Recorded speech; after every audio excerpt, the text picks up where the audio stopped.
Vamos lá, boa tarde. Boa tarde.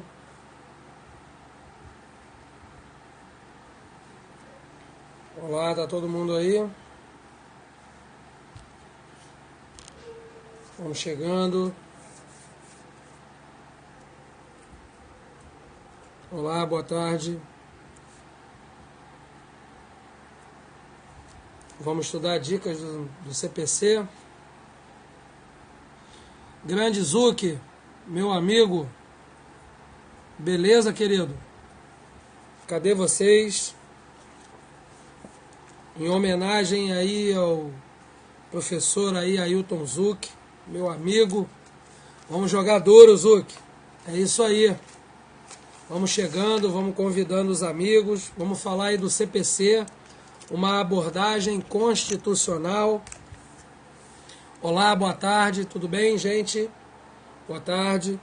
Para quem não me conhece, eu sou o professor Rogério Bastos. E eu vou passar uma dica aí para vocês, não só a respeito do novo... Não só para o concurso do TRF, mas isso vai valer para outros concursos de analista, próprio concurso de delegado, que é cobrado aí o CPC. Olá, beleza? É isso aí. Sem delongas, vamos nos deter aí. Nós temos aí o artigo 1º do CPC, que já começa com uma abordagem muito interessante. Ele começa dizendo o seguinte: o processo civil será ordenado, disciplinado e interpretado conforme os valores e as normas fundamentais estabelecidas na Constituição da República Federativa do Brasil, observando-se as disposições deste Código. De cara, no artigo 1º, já é questão de prova, você já tem aí uma abordagem do constitucionalismo contemporâneo, né? Já poderia aí ser uma pergunta de prova, tanto no direito constitucional, como no próprio Código de Processo Civil, perguntar aí qual a teoria que ia abordar, né, que versa sobre hoje a roupagem trazida pelo novo Código de Processo Civil.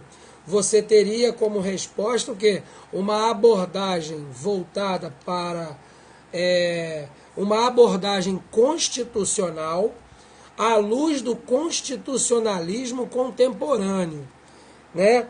E qual a teoria abordada nesta roupagem? A teoria do direito processual constitucional. Correto?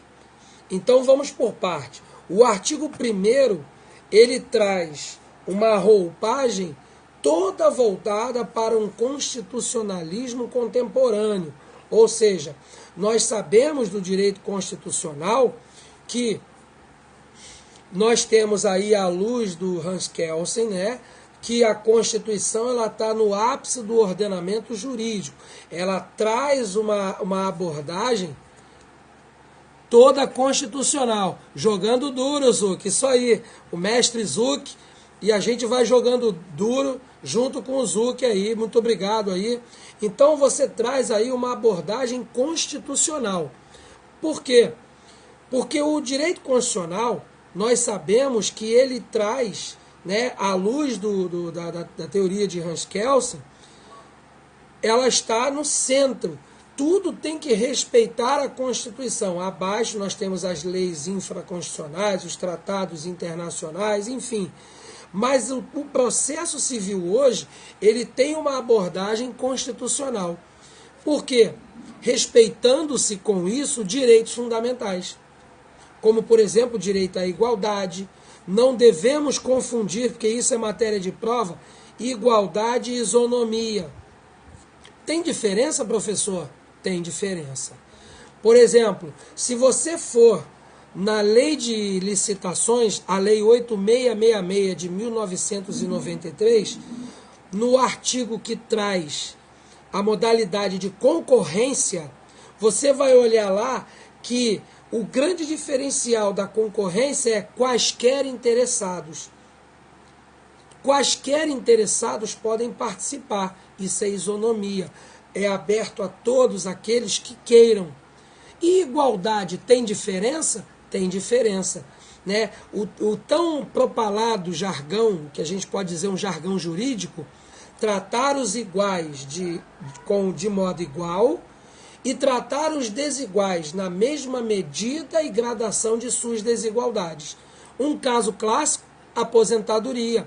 Aposentadoria para o homem é de uma idade, de uma mulher é de outra idade, a aposentadoria de um professor é uma outra coisa, é de uma outra forma, a aposentadoria do rural é outra coisa, não é isso? Isso é tratar os iguais de modo igual. Mas você vê, o Código Penal, por exemplo, nosso mestre Zuc está aí dando uma força aí, pode dizer melhor do que ninguém. O artigo 121 do Código Penal, por exemplo, matar alguém. Pena de 6 a 20 anos. Você pode ser, inclusive, um cadeirante. Se você matar alguém, você vai responder com base, inclusive, no direito constitucional. O artigo 5º vai dizer o quê? Todos são iguais perante a lei, vírgula, sem distinção de qualquer natureza, garantindo-se aos brasileiros e aos estrangeiros, e aí já vem uma dica de direito constitucional, esses estrangeiros, inclusive, julgados, à luz do STF, entendimento do STF, é que esses estrangeiros podem ser, inclusive, aqueles que estão de passagem, correto? Vamos sentar o dedo nos coraçõezinhos aí, dar essa força para o professor. Então, diz o quê? Todos são iguais perante a lei, garantindo-se aos brasileiros e aos estrangeiros a inviolabilidade do direito à vida, segurança, igualdade. Essa igualdade é uma igualdade o quê? Isonômica, mas ela pode ser uma igualdade material, inclusive formal. Depois eu explico isso com mais, mas hoje a dica é de CPC. Tranquilo? Então o artigo 1º, de cara, a dica é, ele traz duas abordagens interessantes. Quando ele diz que ele traz normas fundamentais, né, e valores a serem respeitados à luz da Constituição, ele traz uma abordagem o quê? Constitucional. Ele traz uma abordagem toda contemporânea, voltada à luz do direito constitucional, porque garantindo-se direitos fundamentais, um deles, igualdade. E qual a teoria que está abordada dentro do artigo 1º e hoje, nessa nova roupagem do CPC? Uma teoria em que o direito processual, ele também é constitucional. Beleza, gente? Tá tranquilo? Tá muito rápido? Dá um ok aí pra mim aí, tá beleza? É isso aí, obrigado. Jogando duro, vamos jogar duro. E aí, todo mundo, beleza? Bacana. E aí a gente vai no artigo 2º. Olha que coisa interessante. Eu vou falar desses artigos dando a nova roupagem.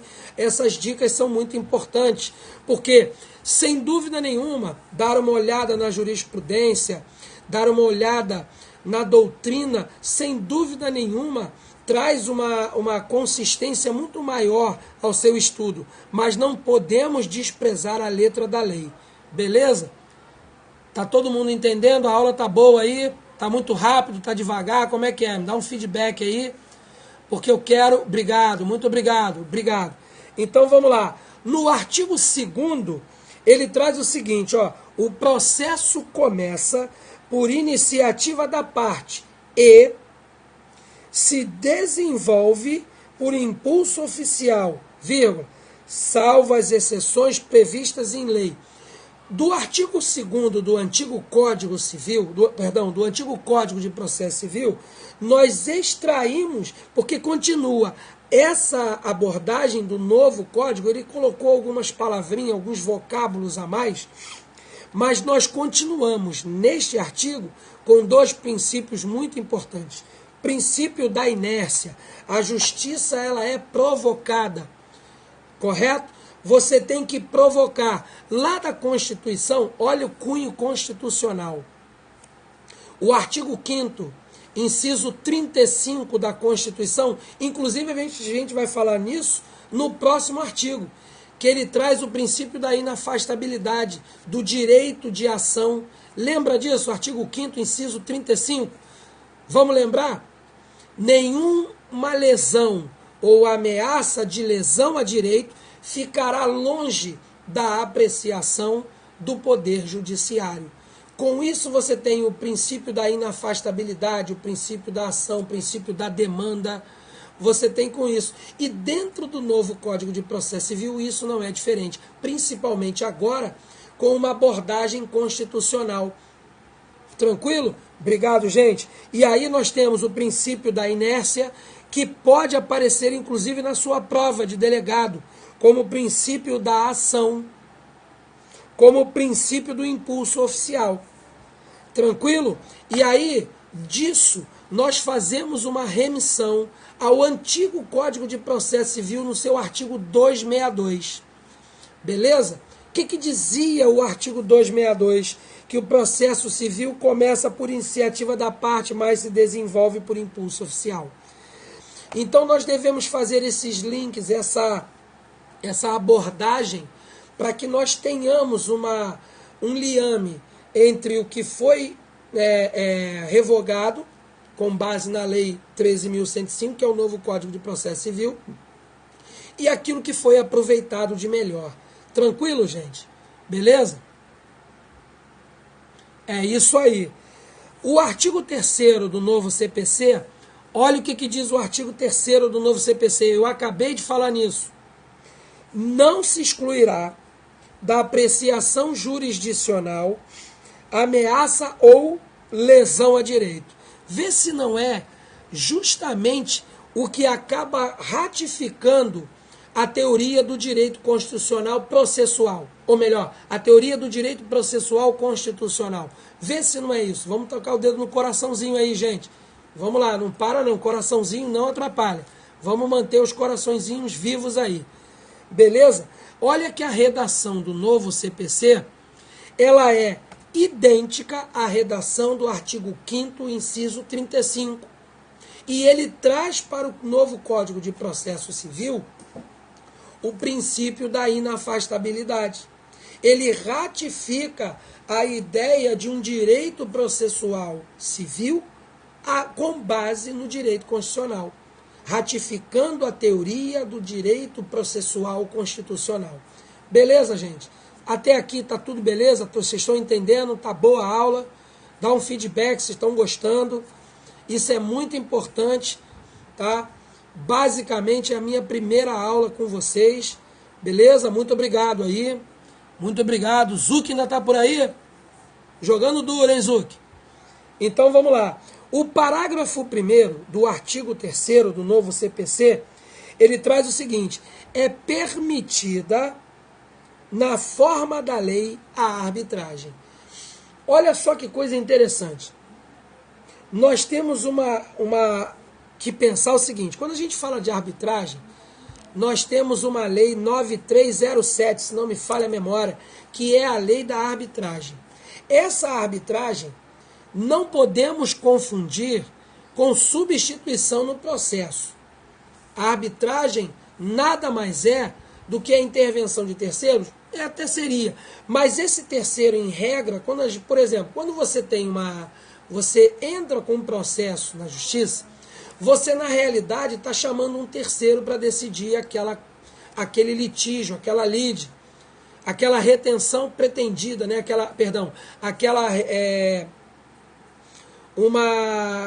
Você chama para aquele conflito o Estado, que é um terceiro àquela relação. Beleza? Isso, obrigado. Uma pretensão resistida. Isso aí. Obrigado, valeu. Fugiu a palavra na hora.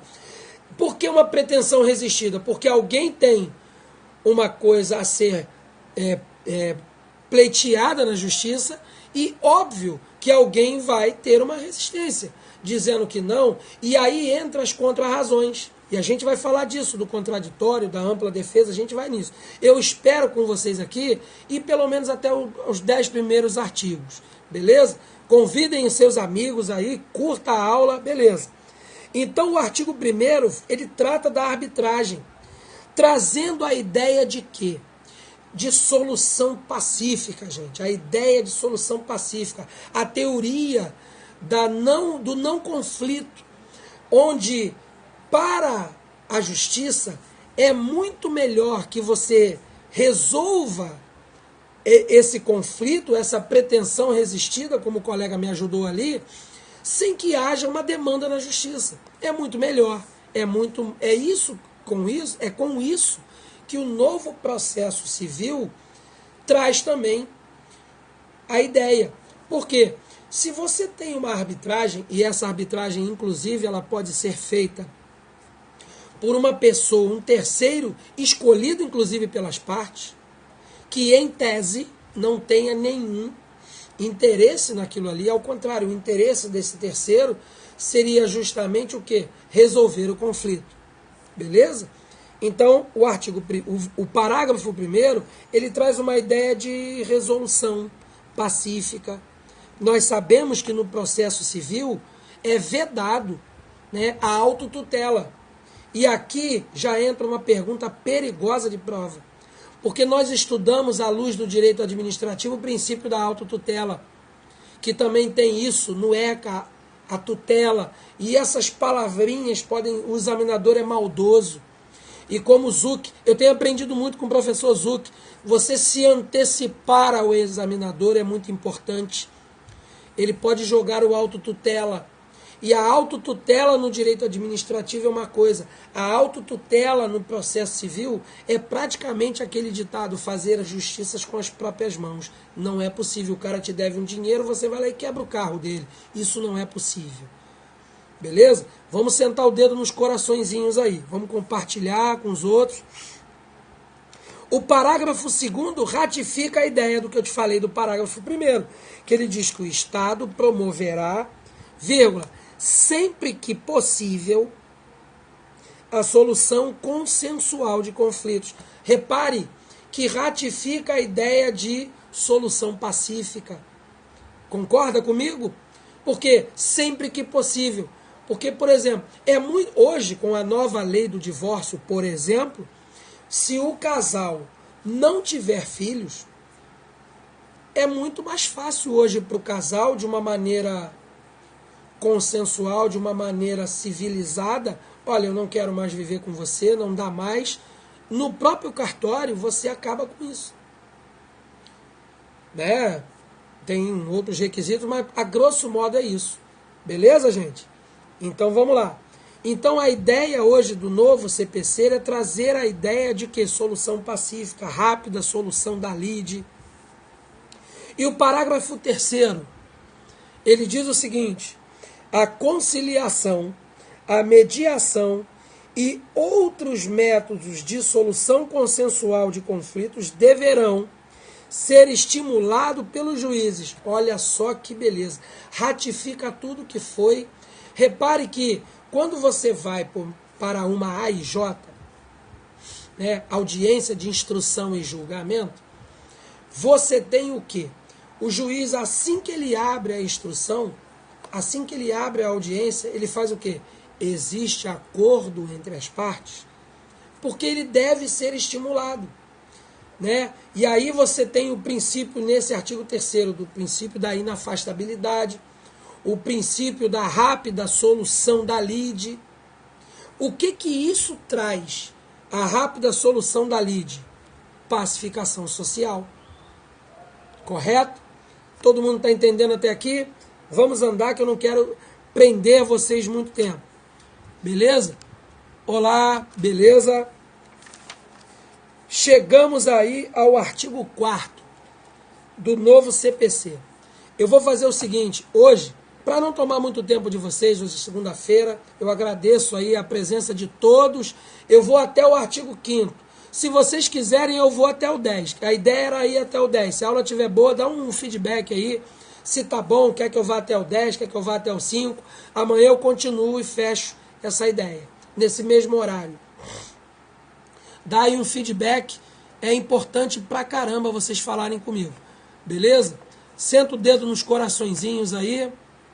Beleza. O artigo 4º diz o seguinte. Ó, as partes têm o direito de obter em prazo razoável, a solução integral do mérito, incluída a atividade satisfativa.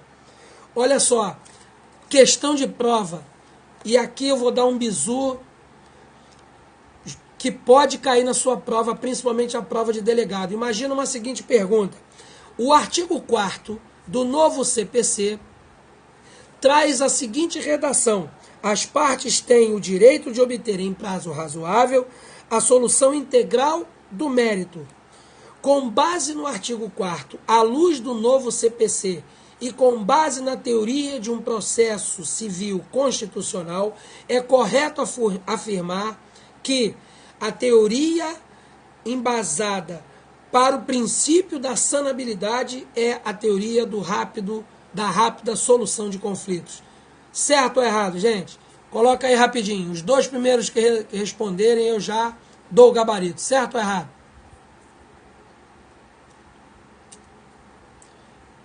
Dá um feedback aí, gente. Tá certo. Caindo muito. Isso aí. Tá caindo. Mas é problema na conexão. Depois dá uma olhadinha.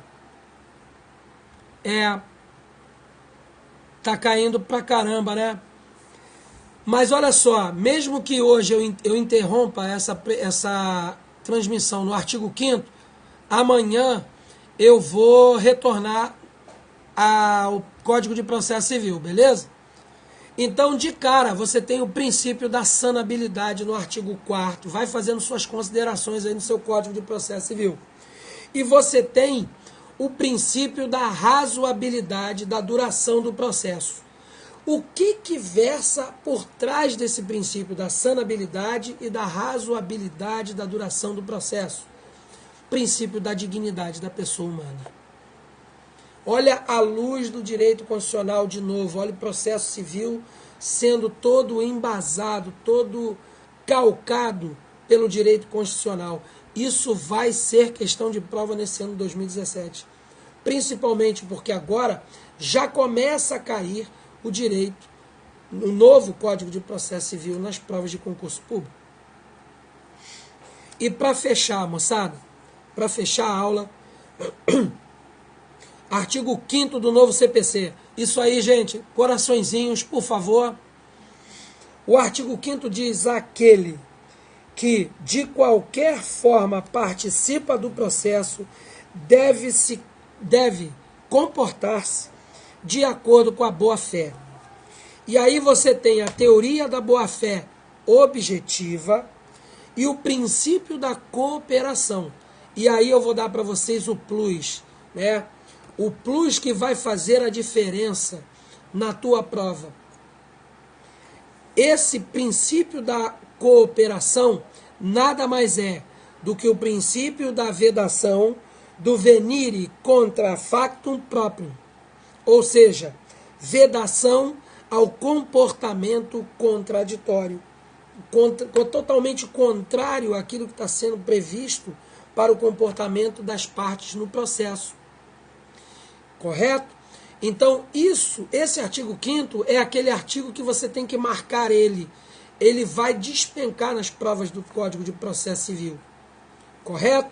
Princípio da cooperação, onde as partes devem cooperar com o bom andamento do processo, porque isso traz pacificação social. Isso vai com base no princípio da aparência, da boa-fé objetiva, da segurança jurídica, né? O processo que tem uma razoável duração, isso em tese, tá, gente?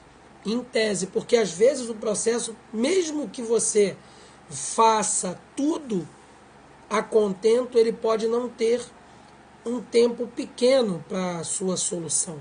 Ele pode, inclusive, ter um tempo estendido por conta da própria demanda, dos próprios procedimentos que versam sobre o processo. Correto?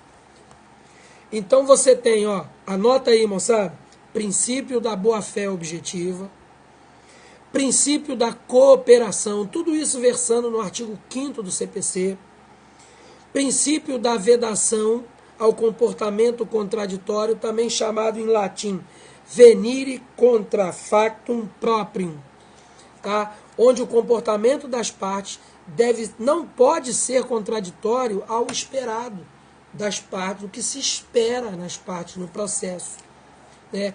Agir de modo indecoroso, falsear a verdade de modo a prejudicar o bom andamento. Isso serve inclusive para os chamados atores do processo, juízes, advogados, procuradores.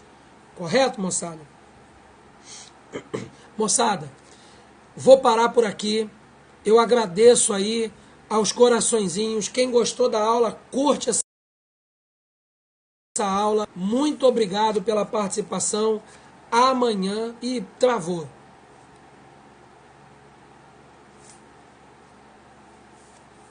Deu uma travada aí. Amanhã, nesse mesmo horário, entre 18 horas e 18h30,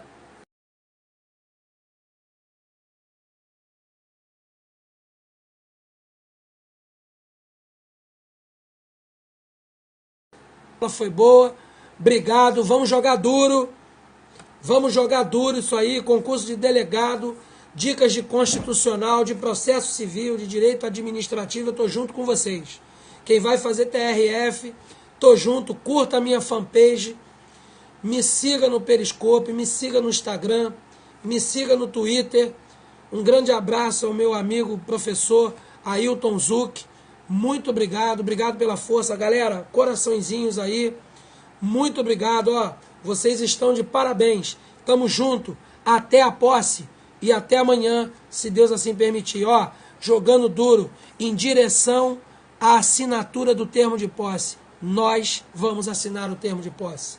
Um grande abraço. Fiquem com Deus.